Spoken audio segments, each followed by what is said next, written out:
거룩하신 하나님을 찬양하고 경배합니다. 주님 만나기 원합니다. 주님의 그 영광과 아름다우심을 경험하기 원합니다.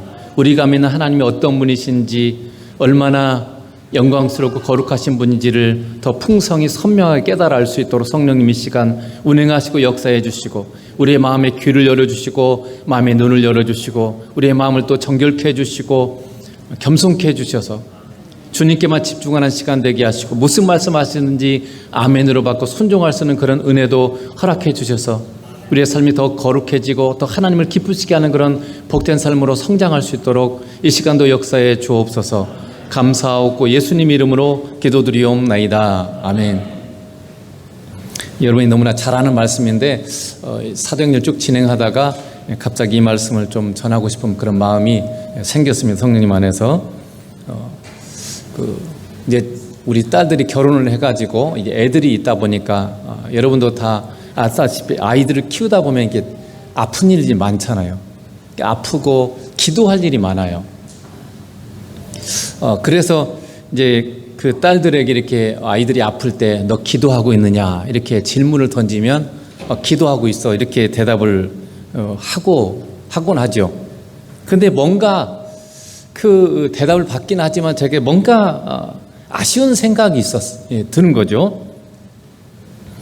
왠지 기도는 하는데 응답받지 못한 그런 안타까움, 또는 기도에 대한 확신이 없는 그런 모습을 그런 생각이 제게 이제 드는 거죠.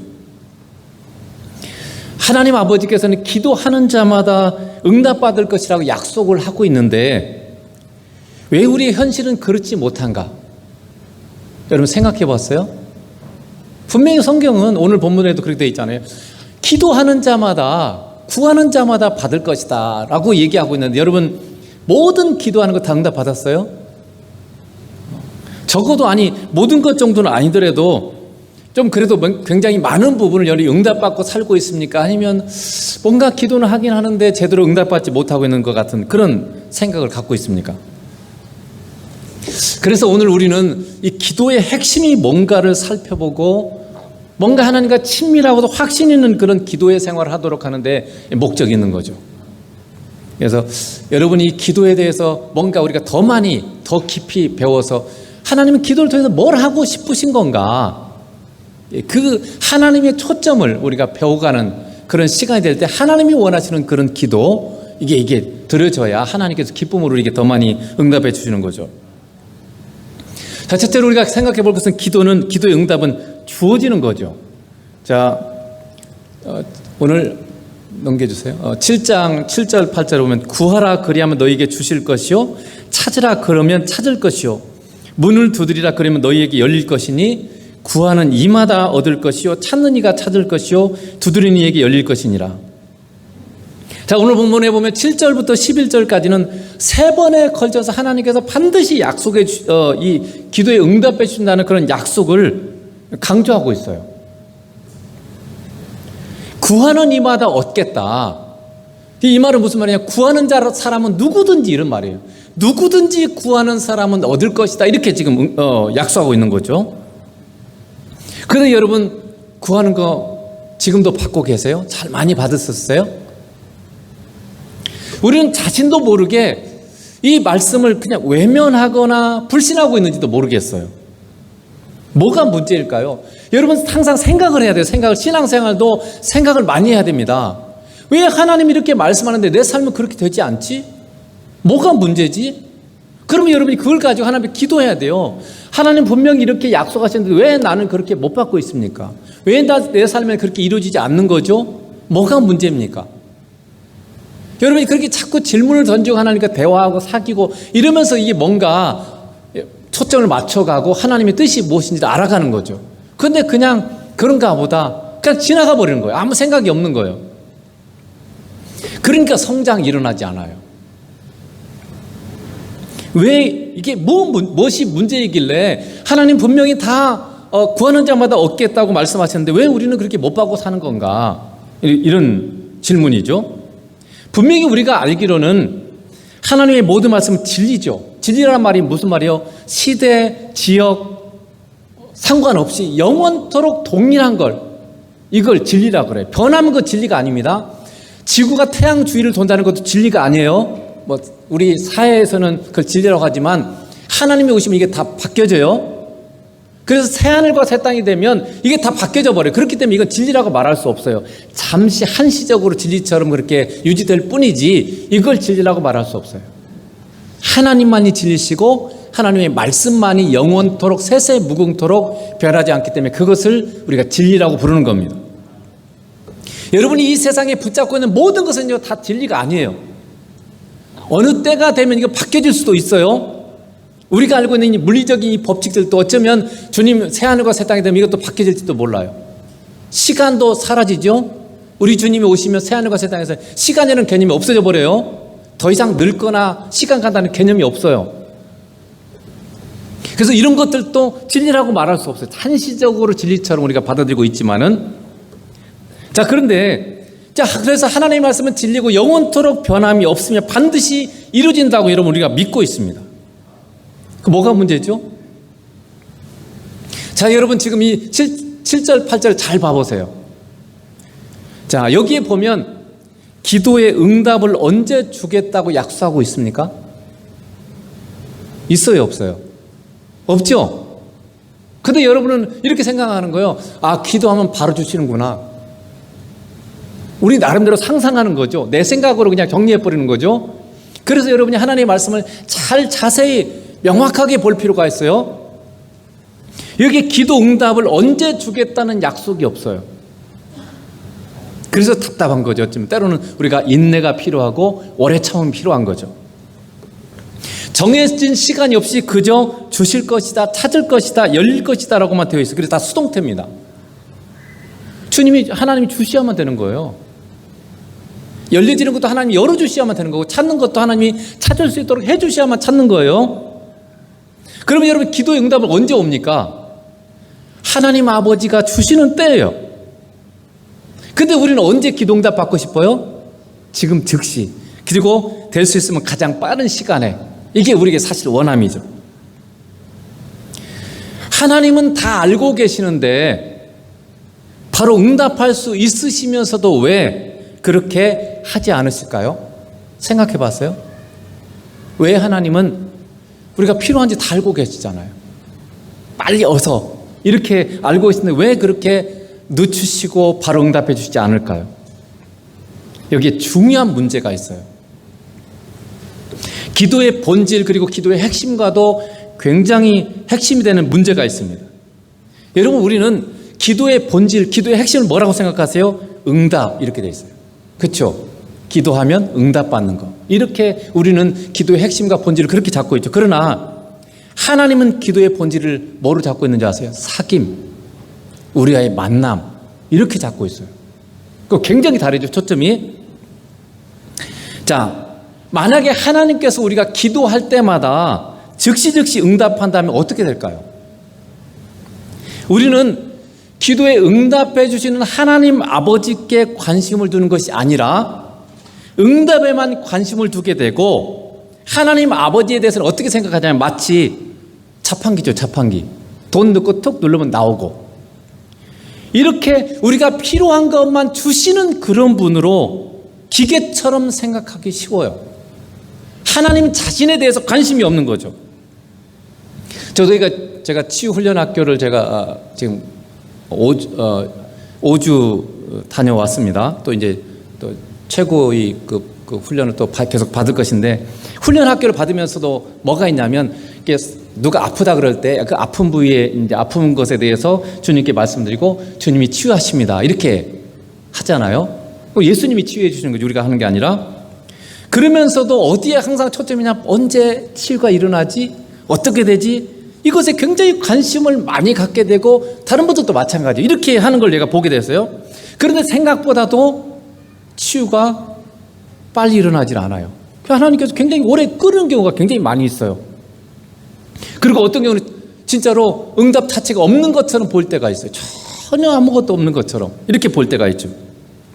그래서 그런 문제에 대해서 제가 주님과 대화를 했어요. 왜 주님 이렇게 하십니까? 라는 질문을 던졌죠. 그러다가 제가 이런 생각을 했어요. 내가 이 지금 치유 이거를 함에 있어서도 주님한테 초점을 맞추는 게 아니고 치유 자체에 초점을 맞추고 있구나. 여러분, 우리가 정말 그 신앙생활하면서 놓치기 쉬운 것 중에 하나가 뭐냐면요, 주님이 주시는 선한 것들에 더 초점이 맞춰지고 주님 자신을 놓쳐버리는 경우가 많아요. 항상 우리는 어디에 초점을 맞춰야 되나? 주님 자신이에요. 주님이 우리가 얼마나 좋은 걸 주시는가가 중요한 게 아니에요. 그것도 우리를 위해서 주님이 주시는 거지만 우리가 진짜 계속 더 집중해야 되는 것은 주님 자신이에요. 이걸 여러분이 잊어버리면 안 됩니다. 기도도 마찬가지예요. 우리도 기도하면서 기도를 받으시는 하나님 아버지와 예수님에게 집중하기보다는 그 하나님과 예수님이 어떤 분이신지 관심이 별로 없는 거예요.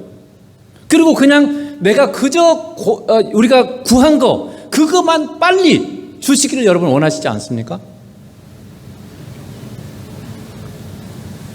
우리가 믿는 하나님 아버지 그리고 예수님 성령님은요, 다 인격적인 하나님이세요. 이 인격적이라는 말이 굉장히 중요한 말이에요.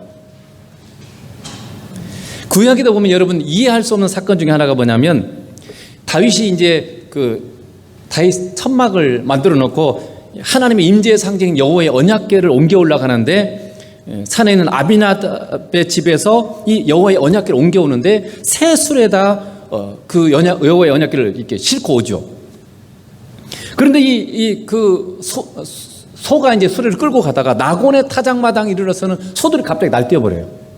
그러다 보니까 수레에다 실어놨잖아요, 이 언약궤를. 그러니까 소가 막 날뛰니까 어떻게 돼 있어요? 이 언약궤가 땅으로 떨어지려고 그러잖아요. 그러니까 우사가 얼른 그걸 붙잡았어요. 근데 하나님이 우사를 쳐가지고 우사가 그 자리에서 즉사해버렸어요. 여러분, 우사가 좋은 일 하려고 한 거 아니에요? 지금 잘못하면 이 언약궤가 땅에 떨어져 버리잖아요. 그 부서질 수도 있고 문제가 생길 수도 있으니까 그걸 얼른 잡았는데 하나님께서 베레스 우사를 이제 죽여버린 거예요. 즉사시키는 그런 일이 있었어요. 거룩하신 하나님을 거룩하지 못한, 준비되지 못한 사람이 손을 대니까 죄 있는 인간은 하나님을 만날 수 없죠. 그러니까 그 즉시 즉사하죠. 그 우사의 행동이 우리가 볼 때는 선한 행동하고 좋은 행동 같은데 왜 하나님이 그렇게 하셨을까? 근데 다윗과 그의 사람들이 하나님의 임재의 상징인 여호와의 언약궤를 어디다 실었어요? 수레에다 실었어요. 그게 무슨 말입니까? 하나님을 물건 취급한 거예요. 하나님은 물건이 아니고 인격적이신 하나님이세요. 그래서 하나님께서는 언약궤를 옮길 때 반드시 제사장들이 사람이 어깨에 매도록 하셨어요. 그러니까 사람과 하나님이 그렇게 사람과 가까이 하시기를 원하시는 그런 하나님이신데, 지금 근데 수레에다가 짐짝처럼 하나님 그렇게 지금 운반하고 있는, 그걸 하나님께서는 지금 다윗과 그 사람들을 깨우치시기 위해서 그걸 지금 하시는 거죠. 인격적인 하나님은요, 기도를 통해서도 뭘 원하시냐, 우리와의 만남 자체를 굉장히 하나님이 즐거워하세요. 그런데 우리는 기도의 응답에만 관심이 있어요. 제가 전에도 한번 말씀드렸지만, 자식들이 부모를 만나러 와가지고 부모의 마음이 어떤지, 부모님이 건강하신지, 행복하게 잘 지내고 있는지 관심도 전혀 없고, 그저 부모로부터 돈 받고 유산 받고 이런 쪽에만 관심이 있다면, 여러분, 부모가 그 자녀를 바라볼 때 어떤 마음이겠어요? 우리 인간도 인격적이잖아요. 인격적이라는 말은요, 지정의가 있다는 말이에요. 지식도 있고, 그러니까 뭔가 판단할 수도 있고, 그 다음에 감정도 있고, 그 다음에 의지가 있다는 뜻입니다. 근데 내 자식이 내가 어떤지는 관심도 없어요. 내 마음이 어떤지, 뭘 원하는지 전혀 관심도 없어요. 그냥 내가 가진 재산만 이어받으려고, 재산만 가져가려고 하는 그런 마음을 가지고 맨날 찾아온다고 생각해보세요. 여러분 어떻게 생각하세요? 그리고 어떻게 느끼시나요? 그런 자식에 대해서. 그래도 고맙다, 참 행복하다, 여러분 그러겠어요? 참 서운한 생각이 들겠죠. 근데 우리가 하나님 아버지에 대해서도 우리가 어쩌면 그렇게 하고 있는지도 몰라요. 하나님이 정말 어떤 마음이신지, 뭘 원하시는지 나에 대한 생각은 전혀 관심도 없고, 그저 내가 원하는 것만 주세요. 난 당신이 누군지 상관없습니다. 그 이단과 이 세상의 다른 토속 종교들, 기독교가 아닌 다른 종교들은요, 신이 어떤 존재인지에 관심이 없어요. 그냥 인간이 필요한 것만 공급해주면 되는 그런 존재. 신이 어떤 존재인지에 대한 기록도 없어요. 아무것도. 그게 이 세상의 기독교가 아닌 다른 종교들의 모습이에요. 그 기복신앙이라고 그래요. 그냥 하나님이 어떤 분인지, 예수님이 어떤 분인지, 그분이 어떤 마음이신지에 대해서 관심도 없고 그냥 우리가 원하는 것만 그냥 공급해주는 그런 마법과 같은 그런 존재. 우리가 예수님을 믿는다고 하면서도 우리는 그런 하나님을 우리가 원하고 있는지도 모르겠어요. 그렇게 하나님 또 대우하고 있고, 그러므로 여러분, 하나님께서 모든 것을 다 아심에도 불구하고 우리에게 다 주실 수 있는데도 불구하고 왜 기도라는 통로를 통해서 주실까? 그분의 의중이 뭘까? 왜 그렇게 하시는 건가? 여러분 생각을 해보세요. 그것은 하나님께서 사랑하는 자녀를 만나고 싶어서 그런 거예요. 기도라는 통로를 해놔야 사람들이 뭔가 필요할 때, 그의 자녀들이 뭔가 필요할 때 아버지를 만나러 오잖아요. 그러므로 여러분, 기도의 핵심은 하나님과의 만남이고 사귐이에요. 그래서 여러분, 기도가 뭐 어떤 얘기를 해서가 아니라 사귐이라는 게 같이 그냥 말없이 있어도 그게 사귐이에요. 그러니까 기도가 그냥 그저 주님과 함께 그냥 있는 거, 꼭 무슨 뭔가를 말해야 돼 그런 게 아니에요. 그냥 같이 있기만 해도 그게 기도인 거예요. 그래서 여러분이 무시로 기도할 수, 항상 기도할 수 있어요. 주님 의식하고 그분과 함께 동행하고, 뭔가 꼭 얘기해야 되고 그런 게 아니죠. 사람 사이도 그렇잖아요. 맨날 무슨 얘기 말 안 하면 마치 뭔가 그냥 답답하고 뭔가 안 되는 것처럼 그렇게 하는 게 아니죠. 그냥 같이 있기만 해도 뭔가 친숙해지고 친밀해지고 이런 거잖아요. 우리는 물론 성숙하지 못하기 때문에, 또 사람이기 때문에 우리의 필요에만 관심을 가질 수가 있습니다. 그렇게 하기 쉽죠. 그러나 하나님 아버지는 우리가 그분께 관심을 갖기를 원하세요. 그래서 우리는 기도도 응답만이 아니라 그분의 의중과 심정을 구하는 기도를 더 많이 해야 됩니다. 사귐이기 때문에. 하나님 아버지의 만남, 그리고 하나님 아버지의 사귐이 기도의 본질이고 핵심이라면 우리의 기도의 내용도, 물론 우리가 원하는 것을 당연히 기도해야 되겠지만 하나님의 의중과 심정을 구하는 기도도 여러분이 많이 해야 돼요. 성숙할수록. 그래서 여러분이 어떤 일을 만나서 기도해야 된다면, 이번 일을 통해서 하나님 저에게 무엇을 가르쳐 주길 원하시나요? 제가 어떻게 성장하기를 원하시나요? 이 일을 통해서 내가 어떻게 아버지를 더 많이 알기를 원하시나요? 내가 아버지를 더 잘 만나고 더 할아버지를 더 잘 알게 되는 그런 기회가 되게 해주세요. 여러분, 그렇게 기도할 수 있어요. 그러니까 하나님과의 사귐, 주님과의 사귐에 우리가 초점을 맞춰서 기도의 내용도 그런 식으로. 그렇죠. 여러분이 자녀가 부모에게 와가지고 부모에 대해서 자꾸 이것저것 알고 싶어하고 물어보고 이렇게 했을 때 이게 더 사귐이 있고 행복하잖아요. 전혀 관심 없고 이렇게 하면 부모의 마음이 행복할 수 없겠죠. 그럼에도 불구하고 우리가 기억할 것은 기도하는 자만 받는다, 이렇게 받는다는 사실이에요. 기도하지 않는 자를, 구하지 않는 자는 얻을 수 없습니다. 그래서 이것은 하나님께서 하나님 아버지를 만나는 자만이 필요한 것을 공급받는다는 것을 가르쳐주고 계시는 거죠. 기도는 우리가 필요로 하는 모든 것을 하나님 아버지가 주시는 분이라는 것을 또한 알게 하시는 통로입니다. 아버지는 우리의 삶의 모든 것이 다 하나님의 은혜로 됨을 기도라는 통로를 통해서 우리에게 가르쳐 주시길 원하시는 거죠. 기도는 하나님 아버지가 우리를 얼마나 보고 싶어 하시는지, 그리고 우리에게 얼마나 많은 걸 주고 싶어 하시는지를 가르쳐주는 도구예요. 그러므로 인격적인 아버지께 마냥 달라고 하는 그런 기도만 할 것이 아니라 그분의 의중과 심정을 헤아리는 그런 기도를 우리가 많이 해야 됩니다. 아버지를 더 알고 싶어요. 아버지의 의중과 심정을 헤아려드리고 싶어요. 아버지를 행복하게 해드리고 싶어요. 그리고 아버지와 항상 함께하고 싶어요. 등등. 여러분, 정말 아버지의 마음을 구하는 그런 기도, 이런 것들이 여러분 사귐이라면 더 상대에 대해서 알아가고 이렇게 하는 거죠. 여러분이 그토록 응답받고 싶어하는 기도를 받으시는 하나님이 어떻게 생겼습니까?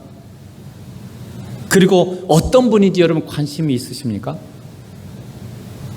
그분이 뭘 좋아하시는지, 그리고 뭘 싫어하는지 여러분 알고 있나요? 예수님 우리의 주님이시잖아요. 내 삶의 주인이십니다. 그러면 우리는 종이란 뜻이기도 하죠. 제자이기도 하고 여러 가지 우리 관점에서 성경은 얘기하고 있기 때문에 그 종은요, 주인이 뭘 원하는지를 알아야 돼요. 그래야 종이의 역할을 제대로 하는 거죠. 근데 그게 의중이죠. 주님이 뭘 원하는지를 모르고 있으면 우리는 제대로 사는 게 아니에요. 근데 별로 관심이 없어요. 그저 내가 필요로 하는 것만 구한다면 그건 바른 신앙인의 태도라 말할 수 없는 거죠. 기도를 통해서 우리와의 만남을 즐거워하시는 하나님의 마음을 나누는 사귐을 누려보세요. 그것이 기도의 핵심입니다. 그래서 여러분이 하나님, 인격적인 하나님이 정말 우리와의 만남을, 우리와의 사귐을 그토록 원하시기 때문에 이 기도를 우리에게 주셨고, 그래서 이 기도가 여러분이 하나님과의 만남을 그 즐거워하는 시간, 누리는 시간, 그런 시간으로 이 기도를 여러분이 활용하라 그 말이죠. 두 번째는 주시는 분이 하나님 아버지세요. 자, 7장 11절에 보면 뒤에 넘겨주세요. 너희가 악한 자라도 좋은 것으로 자식에게 줄 줄 알거든 하물며 하늘에 계신 너희 아버지께서 구하는 자에게 좋은 것으로 주시지 않겠느냐. 우리의 기도에 있어서 또한 잊지 말아야 될 것이 하나 있어요. 우리의 하늘 아버지는요, 우리가 구하는 대로가 아니라, 그렇죠? 내가 구하는 것, 그걸 주는 게 아니에요. 뭐라고 되어 있습니까? 좋은 것으로 주셔요. 이걸 여러분 잘 이해할 필요가 있어요. 그러니까 하나님께서 우리에게 기도의 응답을 주실 때 내가 100원 달라 그러면 100원 주시는 것만이 아니에요. 그렇게 때로는 주실 때도 있어요, 물론. 그렇지만은 그분의 방법으로, 그분이 보시기에 좋은 것으로 주신다는 거예요. 지금 생각해 보면 하나님 아버지께서 내가 기도한 대로 응답해 주지 않는 것이 얼마나 큰 은혜인지 몰라요. 그렇죠? 내가 뭘 모르고 아주 미숙한 아이처럼, 여러분 어린아이들이 막 사탕만 맨날 달라 그러고, 그렇잖아요. 입에 달잖아요. 그러니까 사탕만 달라 그러고 막 칼 달라 그러고, 그러면 막 부모가 줍니까? 우리는 어리석기 때문에 그냥 막 달라고 하면 줘버릴 수도 있어요. 근데 맨날 사탕만 주고 애들이 원하는 대로 다 해주면 어떻게 됩니까? 애들 다 망해요. 빨리 죽고 다 망해요. 그리고 이 위험한 걸 주워버리면 어떻게 됩니까? 상하고 크게 다칠 수가 있죠. 그래서 여러분, 인간 세계에서도 부모가 자녀다 달라는 대로 안 주잖아요. 좋은 것 있을 땐 주죠. 좋은 것으로 주지 그냥 아무거나 달라는 대로 주지 않지 않습니까? 그러니까 하나님이 인격적이라는 말은 하나님이 생각할 줄 아신다는 거죠. 그분에게 지혜가 있어요. 그분에게 감정이 있고 그분에게 의지가 있어요. 그래서 그분이 우리가 원하는 대로, 우리가 구하는 대로 주시는 분이 아니라 그분이 생각하셔서 우리에게 진짜 좋은 거, 그것을 좋은 시간에 주신다는 그런 뜻이에요. 사실 여러분 조금만 생각해 보면 알 수 있어요. 만약에 여러분 같은 지역에 두 사람이 이렇게 기도하는 거예요. 하나님 오늘 비를 내려주세요. 또 한 사람은 오늘 비를 내려주지 마세요. 나 어디 뭐 일해야 돼. 오늘 맑은 날씨 주세요. 여러분 그렇게 두 사람이 기도한다면 누구 기도 들어줘야 돼요? 만약에 한 명만 뽑는 회사가 있어요. 근데 믿는 사람 두 명이 거기에, 두 사람의 자녀가 거기에 입사 시험을 치르러 갔어요. 둘 다 붙여달라 그러면 누구를 붙여줘야 돼요? 부모에게 2천만 원밖에 없어. 근데 두 아들이 있는데 두 아들이 2천만 원씩 달라는 거예요. 나한테 2천만 원 주세요. 나한테 2천만 원 주세요. 그럼 누구한테 줘야 돼요? 몇 가지 방법이 있겠죠. 1,000만 원씩 나눠줄 수도 있고, 부모가 생각이 먼저 급한 아들에게 2천만 원 주고 덜 급한 아들은 나중에 생기면 줄 수도, 이렇게 될 수도 있겠죠.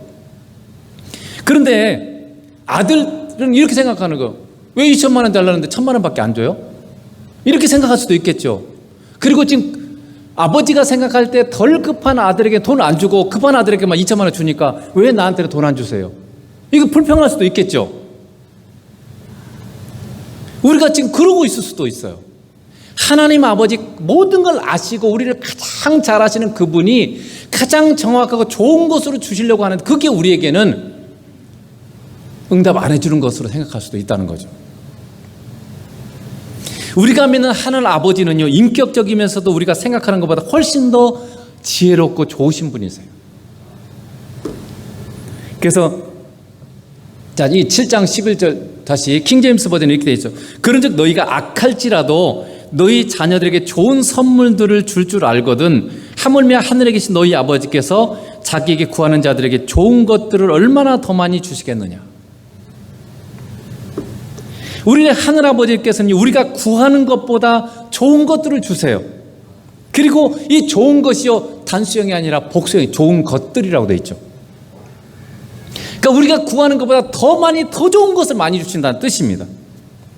내가 생각하기에 좋은 것이 아니라 나의 모든 걸 아시는 하나님께서, 그분이 생각하시기에 좋은 것을 우리에게 주신다는 거예요.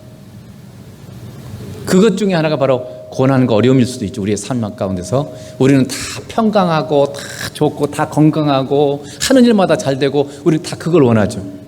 근데 그러면 성장이 없어요. 주님을 진짜로 진지하게 만나지도 않고요, 주님을 진지하게 여러분 주님 앞에 기도하지도 않아요. 그래서 우리 모두가 다 고백하고 모든 간증들이 그래요. 정말 어렵고 힘든 상황을 겪은 사람들이 주님을 진지하게 진짜 만나고 제대로 만나고, 그래서 정말 신앙의 큰 성장과 이런 것들이 진전이 일어나는 걸 여러분 다 듣잖아요. 그거 은혜롭다. 그러면서 나는 고난 안 당하고 싶어요. 그런데 고난 없이 그렇게 되기가 쉽지 않아요. 고난 없이 되는 길은요, 사귐밖에 없어요. 여러분 주님을 평생 잘 만나면요, 고난 안 당하고도 진전이 일어날 수 있어요. 그래서 우리가 이 사귐을 굉장히 중요해요. 여러분, 사도 요한은 사실 그렇게 큰 고난 당하지 않았어요. 그럼에도 불구하고 굉장히 깊은 신앙을 가졌잖아요. 어떻게 그렇게 됐겠어요? 그의 사랑하는 자, 자기를 그렇게 소개하잖아요. 주님의 품에 안겼던 자. 그러니까 사도 요한은 주님과 깊은 사귐을 가졌기 때문에 그런 큰 고난들이 별로 없었음에도 불구하고 그렇게 깊은 신앙인을 가질 수 있었던 거죠. 그래서 여러분, 기도할 때마다 여러분 생각할 게 있어요. 내가 구하는 것보다 더 좋은 것으로 응답해 주실 은혜로우신 하나님 아버지를 찬송합니다. 여러분이 지금 기도 응답이 안 왔을 것 같을 때도 하나님은 내가 생각하는 것보다 더 좋은 것을 주실 그런 하나님을 인하여 내가 감사합니다, 이렇게 하는 거죠. 비록 지금 즉시 우리가 원하는 것들이 이루어지지 않을지라도 우리의 하늘아버지는 분명히 약속하십니다. 악한 자라도 자식에게는 좋은 것을 줄 알거든 하물며 하늘 너희 아버지 얼마나 좋으신 분이냐. 하나님보다 더 선하신 분은 없어요. 하나님 친히 말씀해, 세상에 선한 자는 하나도 없다. 하늘 아버지 말고는 선한 자가 없다 그래요. 그러니까 이 세상에는 선하지도 않은 이 부모들마저도 자녀들이 잘해주려고 그러죠. 좋은 거 주려고 그러죠. 근데 이 세상의 부모와는 비교할 수 없이 선하시고 좋으신 하나님은 그의 사랑하는 자녀에게 자기의 아들, 하나밖에 없는 아들의 생명까지 주신 그분이 얼마나 좋은 걸 주시고 싶어 하시는지 여러분 알잖아요. 그래서 그 하늘 아버지께서 우리 아버지는 세상 누구보다 우리를 귀하게 여기시고 우리를 사랑하시는 그분께서 우리에게 얼마나 좋은 것을 주시고 싶어 하시지 않겠는가, 지금 그렇게 반문하고 있는 거죠. 하나님께서 우리를 사랑하시는 그 아버지가 아까워서, 주고 싶지 않아서 나는 막 때를 써야 되고 하나님 안 주려다가 하도 떼쓰니까 어쩔 수 없이 주고, 이런 분 아니세요. 한 번만 기도해도 하나님 우리에게 정말 좋은 걸 주고 싶어 하신 분이세요. 그러나 자꾸 놓치는 것을 더 많이 우리를 만나고 싶어 하시고 더 좋은 것으로 이렇게 채워주시기 위해서 그러는 거라는 거죠. 하늘아버지는 지극히 지혜로우신 분이세요. 그리고 우리를 누구보다 생각하시는 분이시기 때문에 기도의 응답을 기다리는 그 시간에 여러분이 그 아버지와의 사귐, 그리고 아버지 지혜, 아버지의 사랑을 여러분 배우고 붙드는 그런 기회로 여러분이 기도의 기회를 잡으란 말이죠. 세 번째로 마지막으로는 하나님을 대접하세요. 자, 7장 12절에 이렇게 되어 있죠. 그러므로 무엇이든지 남에게 대접을 받고자 하는 대로 너희도 남을 대접하라. 이것이 율법이요 선지자니라. 예수님께서 지금 산상수훈이죠. 이 7장은 기도에 대해서 쭉 말씀하실 때 결론이 이거예요. 그러므로. 결론이죠. 어떤 말을 하고 나서 그러므로 하면 이게 결론이에요. 앞에 이 모든 것이 결국 이걸 말하기 위해서 이걸 얘기한 거예요. 그래서 결론을 이렇게 말씀하셨어요. 무엇이든지 남에게 대접을 받고자 하는데도 너희도 남을 대접하라. 그리고 이것이 바로 이것이 율법이요 선지자, 이 말이 무슨 말이냐면 성경 전체를 다 합쳐서 뭉뚱그려 놓으면 이 말이 나온다는 거예요. 너희가 남에게 대접을 받고자 하는데 너희도 남을 대접하라. 이 말 한마디가 나온대요. 성경 전체를 다 압축해 놓으면 이 말이 나와요. 그러니까 이 말을 여러분 이루어야 돼요. 이게 성경 전체를 지키는 거고 하나님의 말씀대로 사는 겁니다. 그러므로 이 말씀은요, 이런 말씀이에요. 너희가 하늘 아버지께 대접을 받고자 하는 대로 너희도 하늘 아버지를 대접하라. 그런 말이에요. 여러분은 하늘 아버지를 어떻게 대접하고 있으십니까? 여러분 기도의 응답을 여러분 기도의 응답이 안 오지 이렇게 여러분이 자꾸 궁금해하기 전에 나는 하늘 아버지를 어떻게 대접하고 있지? 이 질문을 여러분이 던져야 돼요. 하나님은 인격적이신 분이기 때문에 우리가 하나님으로부터 좋은 것을 받고 싶은 것처럼 인격적이란 말은 뭐예요? 하나님 아버지도 우리로부터 좋은 것을 받고 싶어 하세요. 이게 인격적이란 말이에요. 우리가 그분의 사랑과 관심을 받고 싶은 것처럼 그분도 우리의 사랑과 관심을 받고 싶어 하세요. 여러분 이걸 아세요? 우리는 하늘 아버지께 아무것도 사랑으로 해드리지 않으면서 우리는 하나님 아버지로부터 좋은 것만 받고 싶어 하지 않습니까? 생각해보면 우리는 내 마음대로 다 살면서 하나님은 언제나 내가 원하는 것을 다 들어주셔야만 하는 그런 감정도 없는 비인격적인 그런 존재로 여긴 것은 아닐까요? 사람들이 많이 그렇게 고민하죠. 이렇게 악한 일들이 많은데 하나님 뭐 하세요? 한 번도 하나님을 제대로 하나님에게 대접해 주지 않았으면서 필요할 때만 왜 하나님은 선한 일 안 하세요? 이렇게 따지죠. 하나님은 감정도 없고 인격적이지도 않은 그런 분처럼 우리가 하나님을 대접하는 경우가 너무 많은 거죠. 여러분 신앙은 그래서 항상 주님 앞에서 나를 생각하는 하나님 아버지께서 지금의 나의 모습을 보고 기뻐하실까요? 여러분의 지금 삶을 보고 하나님 아버지께서 정말 너 때문에 내가 행복하다. 그저 부모도 자녀들 중에 자녀들이 철들고 이런 애들 보면 행복하잖아요. 그런가 하면 어떤 자녀는 너무 부모의 마음을 아프게 하고 걱정을 근심을 끼치는 아들들도 있어요. 여러분 우리가 하나님의 자녀잖아요. 나의 지금 이 모습을 나의 삶의 모습을 보고 하나님께서 여러분 기뻐하실까요? 나 때문에 행복하실까요?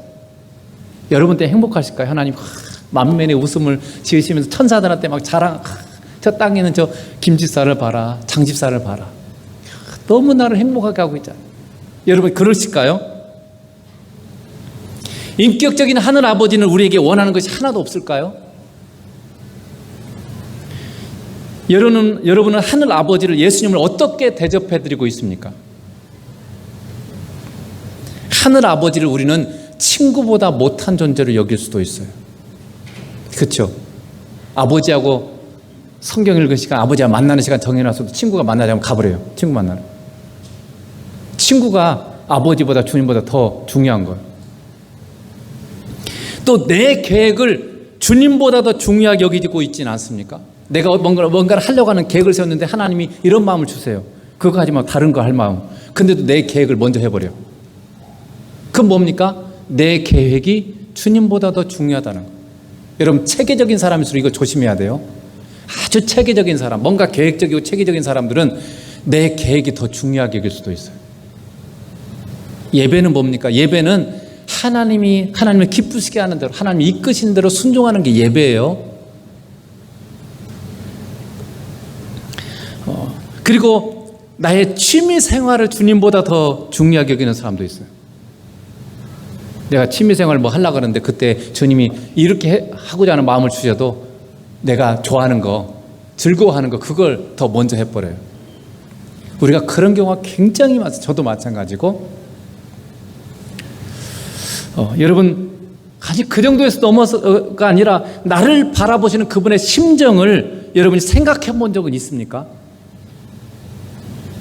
대부분 그분이 무슨 심정인지도 생각조차도 안 하고 사는 경우가 너무너무 많아요. 인격적이신 그분에 대해서 생각조차 하지 않고 그냥 그저 나한테만 집중되어 있는 진짜 어린아이죠. 정말 어린아이들은요 다른 사람 생각을 하지 않아요. 자기 배고프면 울고 뭐 우유 주면 그냥 배부르면 자고 그게 정말 어린아이의 모습인데 우리가 그런 지극히 어린아이 같은 모습으로 그렇게 평생 살면 안 됩니다. 우리는 그런 과정을 거칠 수밖에 없겠죠. 당연히 그런 과정이 있어야만 되고 그렇지만 계속 그 상황에 머물러 있으면 안 되는 거죠. 성숙한 믿음의 사람 우리가 성장해야 되는데 그 성숙한 사람이라는 건 뭐냐면 하나님의 의중, 하나님의 심정을 헤아릴 줄 아는 사람. 나만 아니라 하나님 무슨 생각을 하시는지 하나님 뭐 하고 싶어 하시는지 그것에 좀 더 관심을 기울이는 이런 사람들이 뭐 철이든 신앙인, 성숙한 신앙이라 이렇게 말할 수 있는 거죠. 시편 78편 40절 저희가 광야에서 그를 반항하며 사막에서 그를 슬프시게 함이 몇 번인고. 근데 뭐라고 돼 있어요? 그러니까 이스라엘 백성이 광야 40년에 이 생활하면서 하나님께서 굉장히 많은 걸 주셨습니다. 매일같이 그들에게 만나를 주시고 물을 주시고 먹을 것을 항상 주셨어요. 낮이면 너무 뜨거우니까 40도 막 45도 막 50도 올라가는데 이 구름으로 가려서 선선한 날씨를 주시고, 밤에는 너무 추워요. 저도 성지순례 사막 체험 가보니까 밤에는 막 그 한 2, 3도 이렇게 떨어져요. 온도가 영하까지는 안 돼도 2, 3도만 해도 너무 추워요. 낮에 막 한 뭐 30몇 도 40도 가까이 가다가 밤에는 2, 3도에 이 일교차가 거의 40도 가까이 나기 때문에 너무너무 추워요. 그래서 밤에는 하나님께서 이 불기둥으로 따뜻하게 보호해 주셨어요. 그 날마다 하나님께서 그렇게 필요한 것을 주셨음에도 불구하고 이스라엘 백성은 항상 이게 없네 저게 없네 맨날 불평이었어요. 왜 이거밖에 없나 저거밖에 없나 이렇게 한 거죠. 그래서 그것이 그런 불평과 원망과 이런 것들이 감사하지 못하는 그런 사람이 하나님을 굉장히 슬프게 했다는 거예요. 이게 지금 시편 기자의 하나님께서 성령께서 시편 기자를 통해서 우리에게 기록하고 있는 거예요. 하나님 얼마나 슬프게 했는가. 한두 번이 아니다 이 말이죠. 여러분, 하나님은 기뻐하시기도 하고 슬퍼하시기도 하고 노하기도 하십니다. 제 마음대로 사는 자녀하고 지 마음대로 그냥 하고 싶은 대로 그냥 부모 말은 듣지도 않고 지 마음대로 사는 자녀하고, 그 다음에 부모의 마음을 알고 기쁘고 행복하게 되는 그런 자녀 중에 누구에게 부모가 더 많은 것을 맡기겠습니까? 누구에게 부모가 더 많은 걸 주겠어요? 당연히 철든 자녀겠죠. 왜 우리 기도가 응답이 잘 못 받을까요? 너무 철이 없는 거예요. 너무 철이 없어. 주면 안 되는 거예요. 주면 더 망하는 거예요. 그렇기 때문에 응답하지 못하는 경우가 많아요. 그래서 하나님이 응답을 안 주시는 게 아니라 내가 준비가 안 된 거예요. 그런 경우가 많아요. 왜 응답이 안 오는가? 하나님이 못 주서가 아니고 내가 너무 준비가 안 된 거예요. 내가 그걸 받을 준비가 안 됐어요. 여러분, 하늘 아버지가 보시기에 여러분은 믿을 수 있는 자녀일까요? 기도 응답에서 여러분 이걸 우리가 생각해 보라는 거죠. 자, 마가복음 11장 23절 한번 더 넘겨보세요. 여러분이 기도에 대한 중요한 주님의 약속인데, 내가 진실로 진실로 너희에게 이르노니 이 산들어 들려 바다에 던지우라 하며 그 말하는 것이 이룰 줄 믿고 마음에 의심하지 않으면 그대로 되리라. 기적 같은 일이죠. 명령기도. 예수님의 이름으로 내가 예수님으로 명하는 이 산아 들어서 바다에 던져져라 이렇게 명령해도 이게 이루어진다는 거예요. 이게 뭐라고요? 믿고 마음에 믿고 의심하지 않으면 그대로 되리라. 그러면 이 말씀이 마치 내가 맹목적으로 믿기만, 내가 의심 안 해야지 이러면 되는 건가요? 그런 얘기가 아니에요. 하나님과 우리가 인격적인 관계라는 걸 여러분 생각해야 됩니다. 이 말씀을 저는 이렇게 읽어지는 거죠. 하나님의 입장에서 이렇게죠. 하나님이 이렇게 말하는 거예요. 내가 기뻐하는 것을 충성스럽게 행할 줄 믿어지고 의심이 되지 않는 자녀에게는 원하는 대로 내가 이루어주리라. 그러니까 여러분이 하나님이 의심이 안 돼야 돼요. 내가 하나님 의심하는 게 아니라 하나님 편에서 여러분을 믿을 수 있어야 돼요. 뭘 해줘도 여러분이 정말 충성스럽고 믿을 수 있고 신실한 자녀라면 하나님이 왜 안 주시겠어요? 얼마든지 주시죠. 여러분이 그래서 기도 응답을 받기 전에 먼저 내가 아버지에게 좋은 자녀, 신뢰받는 자녀가 먼저 되세요. 그러면 얼마든지 하나님께서 맡기십니다. 여러분에게 더 많은 걸 맡길 수 있고 더 놀라운 것을 맡길 수 있죠. 그것이 바로 우리가 좋은 기도, 응답받는 그런 풍성한 기도의 삶을 사는 비결이에요. 여러분이 다시 한번 이 말씀들을 통해서 인격적인 하나님을, 인격적인 주님을 내가 그렇게 잘 대접하고 있는지, 내가 정말 주님이 보기에 신뢰할 수 있을 만큼 그렇게 내 삶에 주어진 것에 충성스럽게 신실하게 내가 하나님이 기뻐하는 대로 그렇게 살아가고 있는지 여러분 점검해 보면서 정말로 기도를 통해서 주님과 더 깊고도 친밀한 그런 사귐과 만남 속에서 정말로 주님을 기쁘시게 하는 대로 성장하게 주님으로 축복합니다. 기도하겠습니다.